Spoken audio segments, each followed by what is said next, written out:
So thank you all so much for coming to this inaugural Macaulay Honors College Story Slam. I'm Roblin Meeks, Macaulay's provost, and I'm so excited about tonight. The Macaulay community spans boroughs and backgrounds, is richly concentric, and is both intimate and vast. We launched the Macaulay Story Lab this year to help our outstanding students go beyond the numbers, the GPAs, the credits taken, the awards won, that are so often how honors students are seen. We want them to build durable, meaningful identities and to give voice and volume to their purpose. And in doing so, the Macaulay Story Lab can further reveal what is shared and what is unique among us so that Macaulay community can come to know itself better. Okay, so I'm of average height, so this is fine for me. As mentioned, my name is Rain. I am a trans man. And for 6 years of my life, I played water polo very competitively. I played it, and I was, in fact, a junior Olympian. I was a goalie, and I went all over the East Coast. And the thing is that even though I played water polo for so many years, I can still remember, maybe not my first, but definitely my second day. I was 12 years old. I was in the pool at Long Island University in the shallow end. Side note, when you play water polo, no shallow end. It's 7 feet deep at minimum. So not knowing what on earth I was doing, I'm in the pool, and the coach scans the faces in the pool, and he looks at me and he goes, "You," he had an accent, you are new. Get in the goal." So I get in this goal. It's inflatable. It's 10 feet by 3 feet. That's the size of all water polo goals. And my feet are touching the bottom, which is not how that works. But I'm touching the bottom, and people are throwing stuff at me, and I block a few, and I'm like, hey, maybe I'm not so bad at this. And we have practice. We go into the end of practice scrimmage. So it's a play game. It's with everybody. And the 16-year-old boy, remember, I'm 12. This 16-year-old boy, his name was Richard. He's getting close to the goal. It's a super intense game. He picks up the ball. He chucks it super fast over his shoulder. It hits me full in the face. I can feel the lines of the ball in my skin, and I can taste rubber. And then I decided, yeah, let's do this for years. And so for the next 6 years, water polo was my life. I mentioned I traveled a lot. I've traveled all over the East Coast. I've traveled to California. One summer I worked a full-time job, and then I would go to practice after the end of my shift. Yeah. And that was so much fun. It was incredible. It was everything that I wanted to do. It was high octane and full of community. Everyone at that age, we were all in that together, and we would travel together and play together, and everybody knew everybody else, because water polo on the East Coast is pretty small, guys. On the West Coast, absolutely not. But on the East Coast, you kind of know everyone eventually. And then something changed. When I was 16 years old, I came out as transgender. I had been thinking about it for a while beforehand, because that's kind of how it happens. It doesn't just pop into your head like, hey, maybe I'll try this. No. It sits there, and it sits with you, and you don't really know what that is. And I felt it, especially at practice, in the locker rooms. I was like, why is everybody so comfortable and I'm not? In the pool, coaches would say, all right, ladies, let's huddle up. I'm like, what? No. All right, guys, let's go. That's much better. And we would do all these things, and it just felt worse and worse. Water polo is a very gendered game. In professional teams, you don't have co-ed. And even if you do have co-ed in practice circuits, people aren't really nice to someone they perceive as female. And this was my life, and it turned from, guys, water polo is my life. This is exactly what I want to be doing, to, oh God, is this my life? And it culminated in one day. I was at practice. I'd been feeling this for a while. I'd been out to myself. I'd been out to my family, out to my friends at school. I told no one in water polo this. And I'm at practice. I'm warming up, and this guy, he's in the pool. He's looking at me. He picks up the ball, and he chucks it. And I feel it, I hear it go by my head. It hits the metal post, and ricochets, boom, right into the back of my head. And I don't immediately pop back up. See, in water polo, as a goalie, you take hits. You take them to the face, you take them to the chest, you take them to the arms. You shake it off and you keep going, and I couldn't shake that off. I got out of the pool, nobody asked if I was okay, and I walk over to, not my coach, but my friend's mother, and I say, "Can you please call my mom? I need to go home." And the thing is that even coming out was also related to water polo. I remember this vividly. I was in the car with my mom on the way to practice, and I kept stressing, and it culminated in us pulling into the driveway and me saying, "I don't want to go in there." And she says, "Why? Is everything okay?" And I go, "No, I can't go in there because I'm not a girl." And then it kept going. I felt all those things. And with that hit, when I needed to call her, I got my first ever concussion. Yeah. And I think the best way to describe it is a rubber-coated revelation flying at me at high speeds. Because what on earth am I doing spending my life and my time and my energy in a place that doesn't want me there, in a place that I don't want to be and that doesn't see me? That's not how I wanted to live. So I stopped and I left and I didn't play water polo. I didn't go in water for an entire year. I didn't go in a pool. I didn't go to the beach. I didn't do any of that. And it used to be my life. I used to spend every summer at the pool, swimming, every summer, practicing, every single day, 2+ hour practices. And then I just didn't.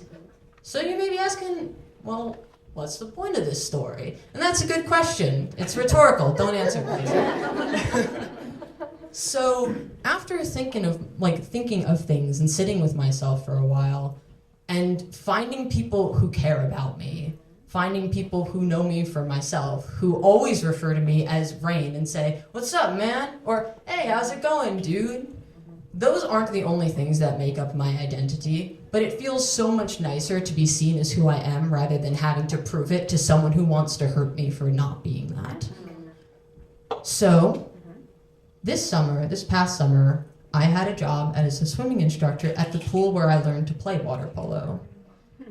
And everyone called me by my name, and I loved being in that pool, and I loved helping kids learn how to swim. And I finally felt like myself in the water. I didn't need to assign my worth to water polo. I didn't need to assign my worth to people who didn't see me, who didn't care, who didn't want me there. Because these people want me here, and I wanted to be here. And I'm happy to be here, not just in water polo, but in who I am. Thank you very much.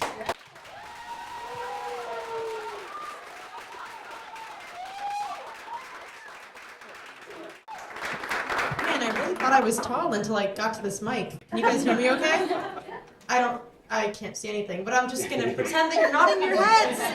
Very nice to meet everyone. I am a freshman in drama at NYU, and I'm so happy to almost see all of your faces here. I love performing on any stage, especially ones that were given to me by Urban Word. I love Urban Word so much, and you guys should too.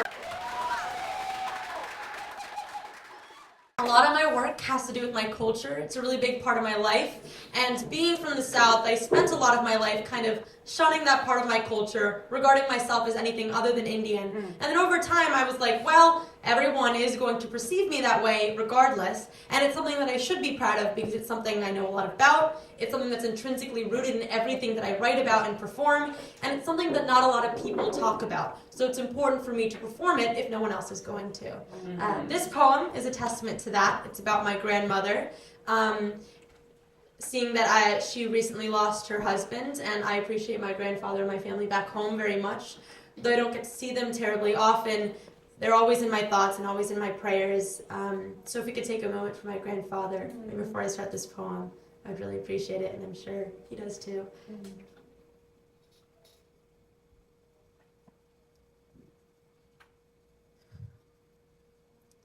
This poem is called My Dodda in a Day. Dodda meaning grandmother in my language, Tulu. And it's kind of a testament to what her life is in comparison to mine and my mother's living in the States. The clouds part. My grandmother is on the move. Her locks flap in the wind. She hides the flaps on her skin. She always finds a way to burrow inside herself, to position her limbs in the shadows of the sun. She runs faster each time reality catches up. When India rises from its trout-lipped slumber, her basket is already filled with buds. Jasmine sugarcoats her strained smile. She'll have to turn the corners by noon and prepares to string themselves to garlands. Dodda works its milky color to a lather, scrubbing until a bumpy rash of rose envelops her brown. Not cream. She'll try again tomorrow. At 11, she bustles down flights of stairs, kneading dough until the salt that drips from her face is enough seasoning, until the blood that washes over her hands hides the henna, tinges the dough sindoor-colored. So she sweeps a mark across her forehead and prays, clasps her hands together, asks for a new face. When the clock finally chimes 12, she dons 4 tiffins of lunch and wears a crimson sari to wash out the weakness. Churlia wafts in from the summer heat from the neighbor's house next door. She's forgotten what it's like to sing and listen to music. Puri Flower coats the floor as she dances across the living room. Her feet are quick. Her husband's are quicker. When he's through, her wavering teeth, more ocean than stronghold, attack their own hands over and over and recrudescent waves over and over and 3 p.m. and she practices teetering spoons on her palms to prepare for the weight of the world on her shoulders. Her daughter-in-law grows grayer and frailer by the day, men like a little meat on the bones, more cooking for Dodda. Her niece, who once painted the solar system on her eyelids, let her planets get lost on Earth. The ones who aren't pretty have to be smart. Dodda can't marry them off right away. And her daughter, my mother, who ran at the same time as she does every morning to connect with the life she once knew, shuffles down gated neighborhoods in neon Adidas, while Dodda turns around to watch for hungry eyes in sandals that peel at the heels. The nightjar sings in tune with her landline. Quiet, subliminal darkness unfolds the cloak of nighttime. 13,000 miles away, my sister and I are greeting the sun. We prattle about carnivals and tank tops, about new dreams and opportunities, about our goals, about our lives. Dodda, when will you come to see us? Soon, Magaru, soon. And then she tucks herself in with a blanket that steams like rice and dreams her wishes into our realities.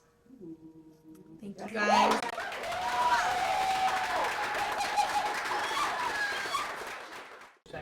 Berklee College of Music, 1988. An 18-year-old girl sits in her dorm room and asks her best friend who the best guitarist in their entire school is. The girl is my mom, and her friend's answer was my dad. They meet, fall in love, and have a daughter many years later. Severian High School, 2020. Their daughter sits panicking in an unfamiliar bathroom stall, unable to go back downstairs and sign up for beginner guitar ensemble. I was just in my high school's music office for the first time talking to the music director. I was stalling by asking him all sorts of questions. How do I rent a guitar? When would the class be held? Would I have to perform? Does it count as an art credit? I did all but look down at the loose leaf paper on the desk in front of me that had the names of the students who wanted to register for the class. But he was insistent, annoyingly encouraging that I should really sign my name and that he knew I would, but I couldn't. So I said I'd think about it, and I walked upstairs to the bathroom. My stomach was turning. My eyes were tearing up. My breath wasn't coming out quite right. I envied the other kids where guitar was something that they could just do. They didn't worry about their parents hearing every mistake, knowing exactly what note was wrong each time. I grew up hearing my mom singing around the house flawlessly, and my dad perfectly playing piano and guitar from his music room what felt like 24 hours a day. Despite my parents always supporting me, I felt like I could not live up to them. Both coming from a top music school, they frequently critique popular musicians, so I figured they'd do the same to me. They also both started playing their instruments at 7, so I always heard that that was the age to start and assumed I was starting too late and there was no use because I'd never catch up and amount to anything that they would be proud of.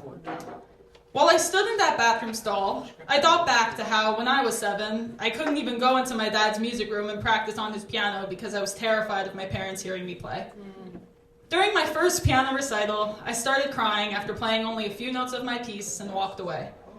Once my teacher calmed me down, I was able to perform, but I vowed to never play on one of her recitals ever again and eventually quit a few years later. Signing that sheet would mean I'd have to perform in the auditorium to an even bigger crowd. I'd be in an ensemble this time, but I'd still have my parents hear me, along with a professional video posted on YouTube to memorialize every mess up. I was terrified to relive that formative experience from all those years ago. But then my train of thought shifted. I thought of how empty I felt when I said no every time one of my parents' colleagues would ask if I played an instrument. How ashamed I felt, like something was missing or something was wrong with me. I realized that I hated feeling that way more than I hated performing. I thought of how ever since 7th grade I wanted to play guitar. How I already had a playlist of my favorite acoustic songs I'd learn if I ever got the chance. And here the chance was. I knew I didn't want my dad to teach me because I was scared he would judge me or I wouldn't be good enough. And there was no point paying someone else to teach me because me and my mom knew the story of how I was introduced to her as the best guitarist. But now, I could get lessons for free, during my school day, in a group. And the fear of not being perfect or good enough became so small when I put it next to the regret I'd feel if I let this opportunity pass me by. So I got up, I went back down, and I walked into the music office and smiled, and I said, "I'll do it!" And he smiled back and said, "I knew you would." I instantly felt a sense of accomplishment and relief. But was it all smooth sailing from there? Absolutely not. I was scared to play with a guitar pick at home because I didn't want to be heard. I stressed over getting the perfect recording for every band lab assignment, and I even had a panic attack during one of my Zoom sessions of the class and had to leave early. But by senior year, I was in advanced guitar ensemble and sang in my high school's rock band. I remember before some of those performances, I'd be so scared of having a similar panic attack on stage and ruining everything for myself. But I never did. I think a part of me knew that I couldn't mess up something I loved doing so much. Then, when I finally graduated, I realized how much I missed performing and wanted to take every opportunity possible to continue doing so. So when my dad asked me to play guitar and sing Silent Night at his church's Christmas Mass, I instantly said yes. In the moment, I couldn't believe that that word came out of my mouth. I think even he was shocked that I agreed to do it. A year or even a few months before that, I would have never said yes. But I realized playing guitar and singing on stage were things I loved to do, no matter how much they scared me. A day before the Mass, my dad said he had to hear me play and sing the song. He knew I'd be nervous, and he said, "It's part of my job as music director, I have to, I'm so sorry." I went in the music room I once feared to perform it for him. Guitar pick and all, I played the song as he sat right in front of me, listening while facing away from me so I wouldn't get nervous. Once I finished, I braced myself for a lecture on everything I did wrong, but instead, he instantly talked about how good of a job I did. Even my mom came in after rudely eavesdropping in the other room to say how natural I sounded when I was singing. And I could tell that they meant it, because I'd seen them critique others and knew that they weren't the type of people to only say I did well because I'm their daughter. And it meant so much to me because I could tell how proud they were and I knew how far I came. The next day, in the middle of my performance, I started thinking about how much I've overcome since that first piano recital and how I was so happy I said yes to my dad about performing and signed my name on that sheet in the music office. I smiled to myself, thinking, I can't believe I'm doing this right now, and then promptly missed the next chord change because I was so deep in thought. But my mess up didn't matter, because I did it. Signing my name on that sheet was by far the most important thing I did in high school, and I can't imagine a world in which I didn't. I learned that doing something in fear was better than not doing it at all, and playing an instrument didn't mean I'd have to master it and devote my life to music. Growing up surrounded by talented musicians is no longer a curse, but a blessing. And even though I'll never be the best guitarist at Berkeley, I know my parents believe in me, and more importantly, I believe in myself.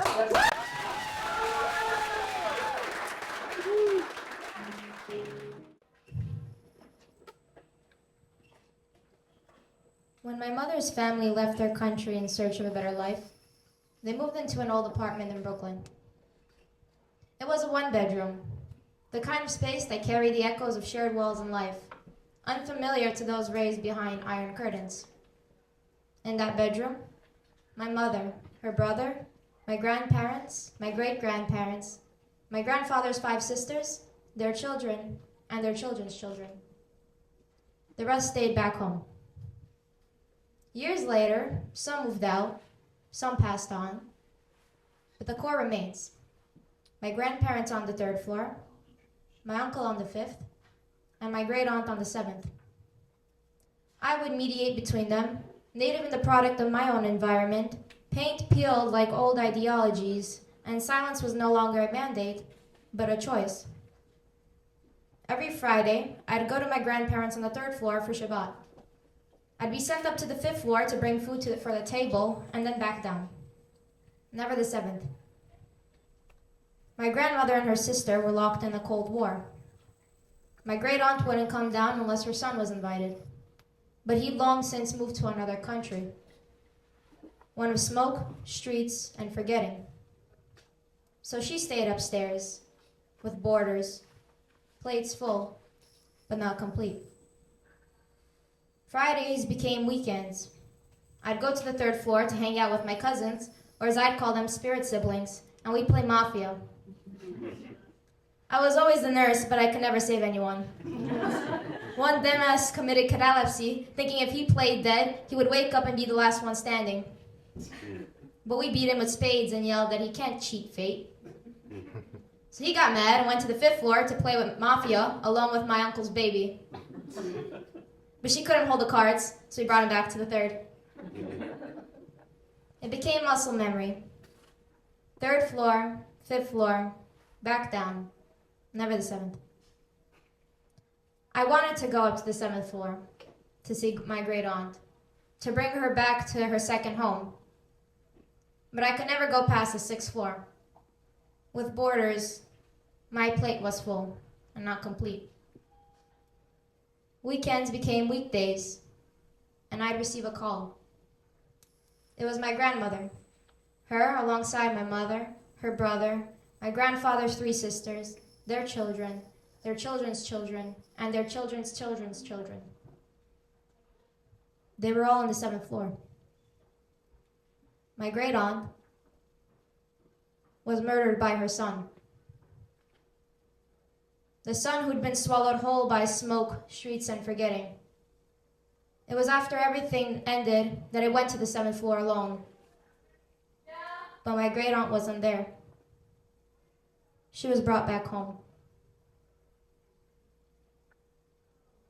When my mother's family left their country in search of a better life, they moved into an old apartment in Brooklyn. It's a 1-bedroom, the kind of space that still carried the echoes of shared walls and life, now familiar to those raised behind iron curtains. Now in that bedroom lies my mother, her brother, my grandmother, my sister, my 3 brothers, my spirit brothers, and my spirit sisters. Some will move out, and some will pass on. But the core will remain. My childhood on the 3rd floor, my legacy on the 5th, my memories on the 7th. And I would mediate between them, native and the product of my environment, paint peeled like old ideologies, as silence was not mandated, but it was my choice.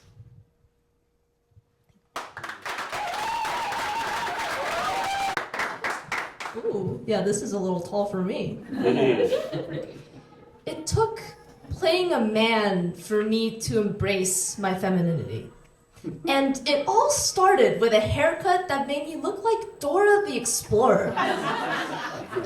You know that weird period of time when you're able to speak and walk and talk for yourself, yet you still haven't quite outgrown the clothes your mom picks out for you? For most of my life, I accepted the notion that life was just picked out for you. Once you reach a certain age, you graduate from school, get a job, get married to a man. I was not particularly fond of that one. I'd even thought that once you reach a certain age, you just automatically become pregnant.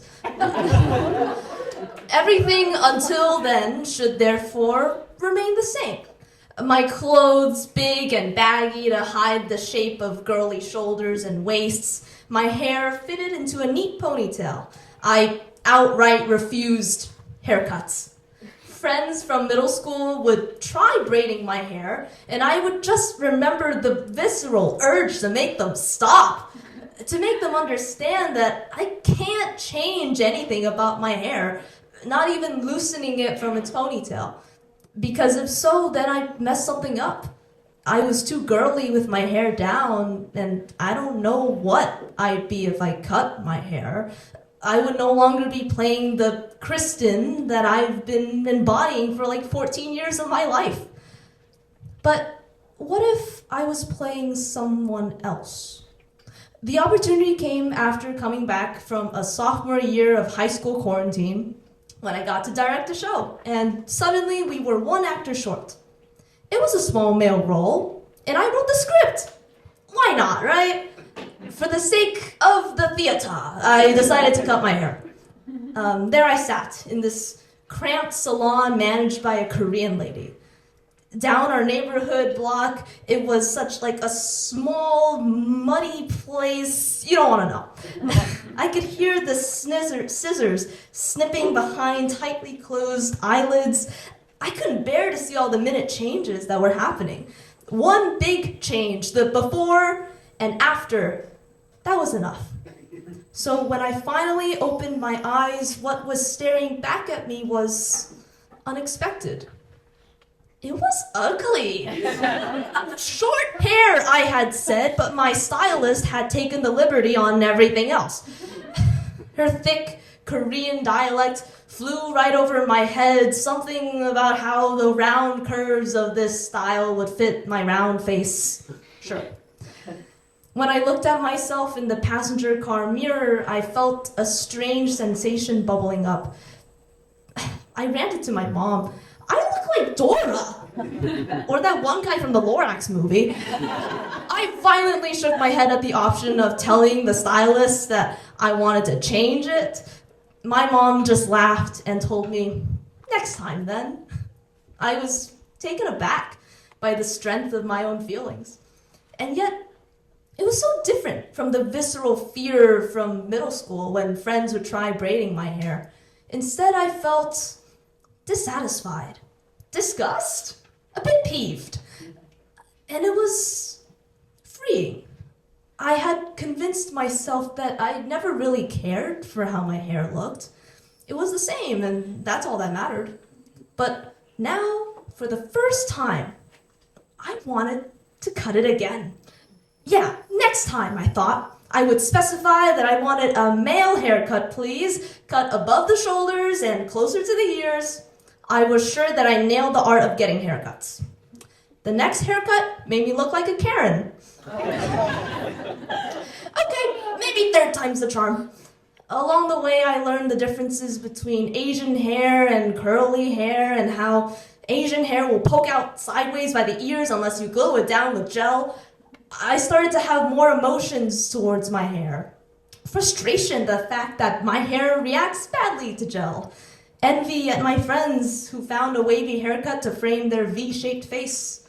But also excitement for the next haircut. Each change in style and salon was one step closer to how I wanted to look. The first buzz cut I had, the first perm. The feeling of being able to make eye contact with myself in the mirror and see all the little changes adding up together. And what came along was also curiosity.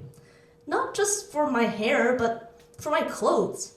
I no longer felt like I needed to wear baggy clothes to hide more feminine features. I didn't need to be super masculine either. Pink was now one of my favorite colors, alongside orange, of course. I wore loose pants that flowed like skirts, and yes, I still liked sportswear and my graphic tees. But I no longer felt the pressure to hide the feminine way I sat or laughed. For the first time in a long time, I felt whole. A change was now this old friend and brought surprises, both good and bad. I'm pretty satisfied with the haircut I have now. I've come a long way from the Dora Cup. While I may not return to it, thank God, I can't wait to see the change that will bring in my next reunion with change.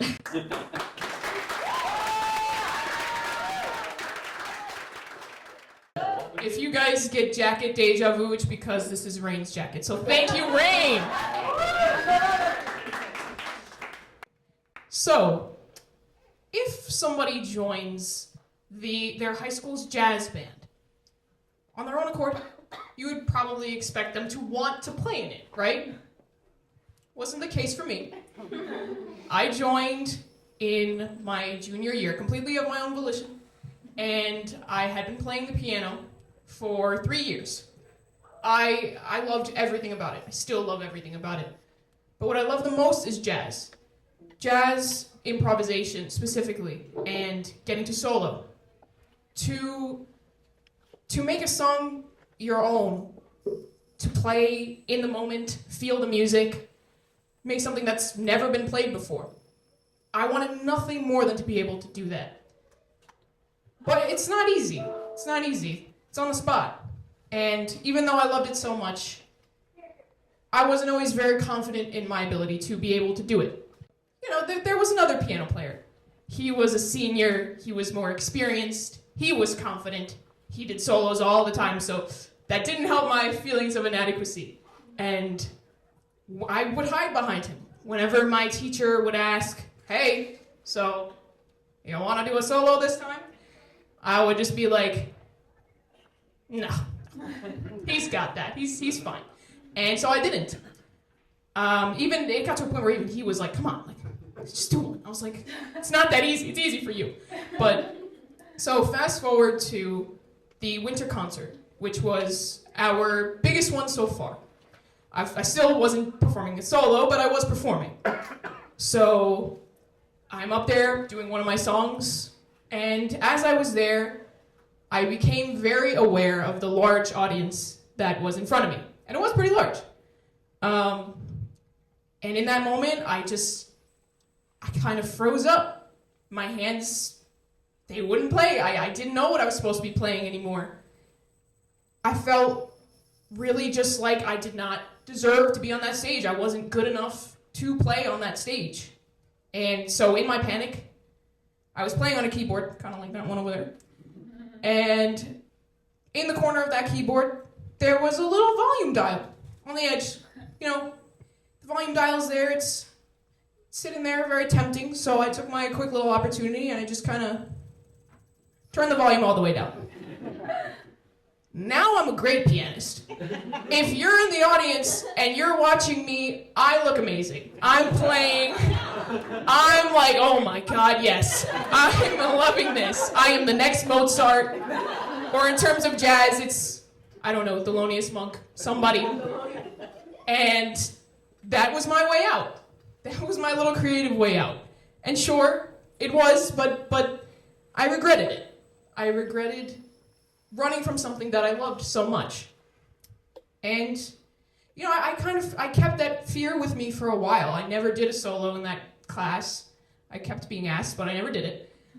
And that kind of persisted until my first semester of college, which was in the fall. When I came here to Macaulay, I found out that the Macaulay Musicians Collective, hi guys, was having an event. It was a music mixer, and you could just go hang out. They would jam on songs. You get to see what the club is like. So I said, that sounds like a great idea. I went with a close friend of mine. I've known this friend since we were like 5 years old. And we went together. People were hanging out. It looked very fun from the stage. You know, they were all playing, jamming on songs, but I still couldn't shake that feeling that I couldn't do it. You know, I didn't want to do it. I wanted to, but I didn't. I was watching them and I was kind of eyeing the piano, but a lot of people were congregating in the crowd, so that's where I stayed. Until, lo and behold, coincidence, one of the members comes down from the stage and he's like, hey, does anybody play the piano here? We need a piano player. Of course. So Now I'm looking around, I'm like, the pressure is on. I'm like, is somebody gonna say something? And nobody does, so I'm like, okay, if I have to. And I kind of just raise my hand, I'm like, yeah, I play sometimes. And my friend, he looks at me and he's like, sometimes? What are you talking about? You practice every day. Give yourself credit. So that stuck with me. I was like, you're right. I was still afraid, but I did it. I went up on the stage. Even as I'm going up, I'm like, bear with me, please. I'm not that good. Just give me a chance. And so I get to the piano, and they're like, we're gonna play a blues. You guys know I love doing blues. I do. It's my favorite. And so that got me excited. But I was still afraid, of course. But this time I was like, you know what? You gotta just do it through the fear. And so I did. We started, we were playing and I was doing accompaniment and it was going well. I liked what I was playing. I was feeling the music, which is what I want. It's always the goal. And then, I got signaled to do a solo. And I was like, okay, well, I guess this is the moment I'm gonna do it. So I'm already up here and I did it. I started with the blues solo and I really liked it. Getting to play with other people like that, creating a sound that we made together. We're communicating with each other through the instruments. It was great. And I really, really liked that solo that I had. It was just, all of it was a great day. I was getting applause from people. I was getting nods from the musicians. They nod like this when they like what you play. They're like, yeah. I was getting all of that. And it just felt really good. And in that moment, I realized, like, you know what? I can actually play the piano. I have been playing for like 5 years now. Maybe I can do this. And, it just stuck with me through there. And I was proud of myself in that moment because I was letting fear of not doing the music enough justice prevent me from doing it at all. And it's like, if you don't do what you love, you're not going to get to experience it. You're not going to get better at it. You're not going to have fun with it. So, I was so obsessed with either being amazing at it or not doing it at all. And in that moment, I didn't have to be like the world's best child prodigy. I just had to play what I knew in that moment, and I did. And that is something to be proud of because I gave something I loved my everything. So I think, what you have in any moment is valuable. It is valuable no matter what stage you are at. So don't let yourself be the one to, turn down your volume dial. Thank you.